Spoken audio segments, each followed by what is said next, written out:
Assalamualaikum warahmatullahi wabarakatuh. Saya Hodijah Makarim, teman-teman sekalian. Topik kita kali ini adalah akan membicarakan tentang bagian dari sebuah skripsi, salah satu bab dari skripsi. Skripsi biasanya terdiri dari 5 bab. Ada juga yang menulis sampai dengan 6 bab. Ya, jadi ada dua versi aja, tidak ada yang menulis sampai 7. Jadi ada yang menulis 5 bab, ada yang kampusnya itu mempunyai pedoman menulis sampai bab 6. Nah, kali ini saya akan menyampaikan atau berbagi pengalaman tentang fungsi dari bab 2 di dalam skripsi. Kenapa topik ini diangkat? Karena seringkali mahasiswa di dalam menulis skripsi, bab 2-nya itu tebal sekali gitu ya. Jadi lebih banyak jumlah halamannya di bab 2 dibandingkan di bagian bab 4 sebagai pembahasan hasil penelitian. Terbalik itu ya, minimal seimbang lah, sama gitu ya. Ini enggak, malah kebanyakan justru bab 2-nya tebal banget, tapi bab 4-nya sedikit. Misalkan bagus masih setengahnya, kadang seperempat dari bab 2. Nah, ini keliru. Jadi yang paling penting adalah pembahasan hasil penelitiannya itu yang dibutuhkan dalam sebuah tulisan ilmiah gitu. Jadi yang pertama pilihannya adalah seimbang antara jumlah halaman yang ada di bab 2 dengan di bab 4. Lebih bagus kalau bab 4-nya lebih banyak daripada yang bab 2-nya. Jadi artinya teman-teman itu menuliskan hasil penelitian itu dengan lengkap ya, luas dan terperinci gitu. Jadi jangan dibalik ya, jangan sampai bab 2-nya memakan bagian yang banyak sekali, tebal, tapi bab 4-nya cuma seperempat dari bab 2. Nah, kalau begitu kenapa bab 2 itu harus diperhatikan betul keseimbangannya dengan bab-bab lainnya? Itu kita lihat sekarang fungsinya. Yang pertama, bab 2 itu berfungsi sebagai kajian teori, yaitu sebagai kerangka umum sebuah penelitian. Nah, biasanya dimintalah di situ harus ada grand teori. Jadi teori yang dijagokan lah. Misalnya, kalau teman-teman yang mengambil penelitian psikologi pendidikan, misalnya akan meneliti tentang perkembangan berpikir anak, maka misalnya grand teorinya adalah tahapan berpikir dari Jean Piaget misalnya. Itu yang utamanya, lalu didukung oleh pendapat-pendapat yang lain. Kalau teman-teman misalnya ada yang menulis tentang fungsi permainan bagi anak-anak misalnya, grand teorinya menurut siapa misalnya? Menurut Dr. Maria Montessori misalnya, atau Charlotte misalnya. Itu adalah yang grand teorinya, lalu didukunglah oleh pendapat-pendapat ahli yang lain. Kalau motivasi yang paling terkenal gitu ya, yang grand teorinya adalah teori dari Maslow, Abraham Maslow. Nah, itu yang utama berarti. Lalu didukung oleh pendapat-pendapat yang lainnya. Nah, itu jadi yang pertama adalah kajian teori sebagai kerangka umum dalam sebuah penelitian. Yang kedua itu fungsinya adalah sebagai tinjauan pustaka. Jadi di dalam bab 2 itu ada yang kampus menuliskan tinjauan pustaka itu di bab 1, ada juga yang di bab 2. Nah, yang di bab 2 tinjauan pustaka itu isinya adalah hasil-hasil penelitian terdahulu yang relevan dengan penelitian teman-teman saat ini gitu.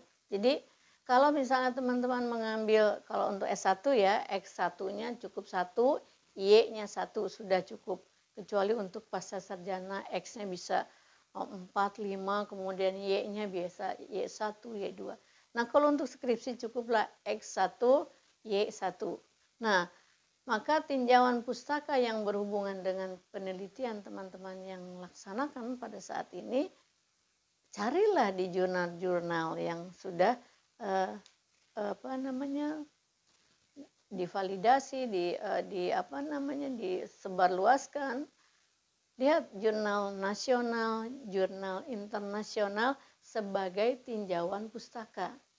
Nah, kalau ada kampus yang menuliskan tinjauan pustaka di bab 2, ya nggak apa-apa, berarti taruh itulah di bab 2. Tapi ada juga yang menerapkan tinjauan pustaka itu ada di bab 1. Ini adalah untuk inspirasi bagi teman-teman untuk melanjutkan penelitian itu, meyakinkan diri dengan tinjauan pustaka yang berisi hasil penelitian terdahulu, maka dapat menarik kesimpulan nantinya apakah penelitianmu layak diteruskan atau tidak gitu. Jadi tinjauan pustaka itu setelah diambil beberapa, kemudian ditarik kesimpulan bahwa penelitianmu saat ini adalah layak dilaksanakan misalnya ya.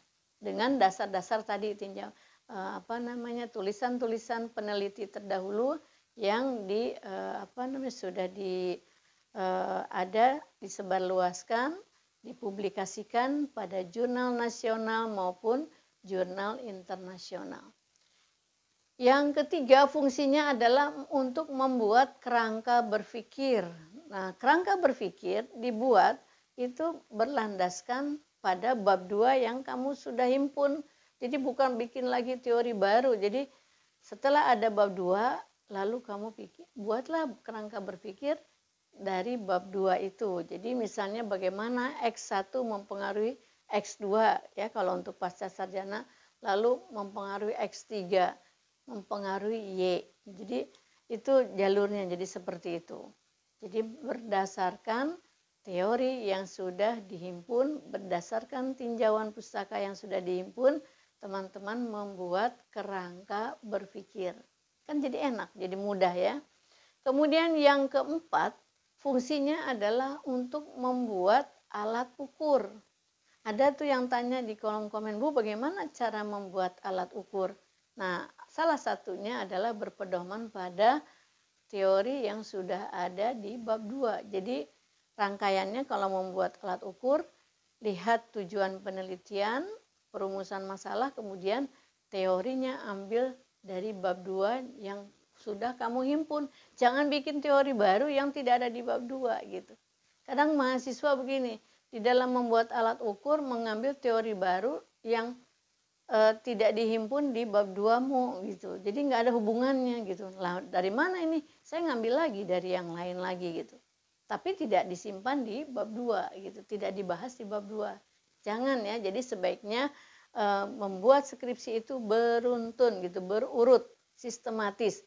Kalau sudah bab 2 dibuat, ketika akan membuat alat ukur, panduannya adalah bab 2 kamu sendiri, bukan bab 2 orang lain gitu ya. Jadi akan mudah mempertanggungjawabkan. Misalnya dalam ujian, dari mana alat ukur ini kamu buat, pedomannya apa? Butir-butir tesnya ini dari mana asalnya gitu, sehingga kamu berani membuat pertanyaan seperti ini.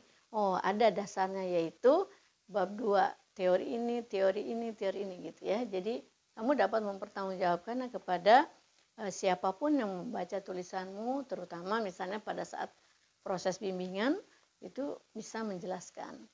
Kemudian yang keempat adalah fungsi yang keempat, ini jarang sekali nih mahasiswa mengaitkan bab 2. Yang keempat itu adalah untuk membahas analisa data. Jadi analisa data itu membahasnya ambil dari kaitannya dengan bab 2. Dari tinjauan pustaka, dari teori yang kamu himpun di bab 2, bahaslah itu saling berkaitan. Ya, jadi itu fungsinya bab 2. Jadi bukan kadang gini, Bu, ini bab 2 itu buat apa sih loh? Bab 2 itu fungsinya tadi ya. Jadi saya ulangi, yang pertama adalah sebagai kajian teori, sebagai kerangka umum sebuah penelitian. Yang kedua, sebagai tinjauan pustaka untuk memperkuat rencana penelitianmu itu layak dilanjutkan atau tidak, dengan belajar kepada peneliti-peneliti terdahulu melalui hasil-hasil yang sudah dipublikasikan di jurnal nasional ataupun jurnal internasional. Jadi itu pedomannya. Makanya kalau misalnya mau bimbingan skripsi, kamu harus yakinkan dulu nih tinjauan pustakanya. Supaya ketika dosen mengatakan, ini jenuh, kamu bisa memberikan penjelasan yang ilmiah gitu ya. Jangan kemudian mundur, kok dibilang jenuh, nggak ada alasan apa-apa ya. Yang ketiga, membuat kerangka berpikir. Kalau bab 2-nya sudah di ACC, sudah bagus, membuat kerangka berpikir mudah. Dan yang keempat, jangan lupa membuat panduan. Jadi membuat alat ukur. Jadi yang keempat fungsinya adalah sebagai panduan dalam membuat alat ukur. Apa itu? Misalnya pedoman observasi, kuesioner, ya kan? Macam-macam bentuknya. Atau misalnya akan melaksanakan FGD, misalnya kamu buat dulu pedomannya, itu berpedoman pada bab 2. Dan yang terakhir fungsinya adalah pada saat teman-teman membahas hasil penelitian ya dari analisa data, jangan lupa buka bab 2-nya. Ya, itu istilahnya pisau ya, kalau boleh saya katakan bab 2 itu adalah pisau untuk mengiris ya, untuk membahas segala macam hasil penelitianmu di bab 4. Baik teman-teman sekalian, sekali lagi mudah-mudahan ini bermanfaat. Jangan lupa bahwa bab 2 itu jangan dibuat sampai sangat tebal, tapi kamu nggak ngerti maknanya, nggak ngerti kegunaannya, nggak ngerti fungsinya, bahkan tidak seimbang dengan bab 4 yang harusnya inti adalah ada di bab 4. Terima kasih atas kebersamaannya selama ini, mudah-mudahan ini bermanfaat. Jangan lupa share kepada teman-temanmu yang lain yang memerlukan, mudah-mudahan lebih banyak yang mengambil manfaat. Subscribe, like, dan komen. Mohon maaf bila ada kekurangan. Assalamualaikum warahmatullahi wabarakatuh.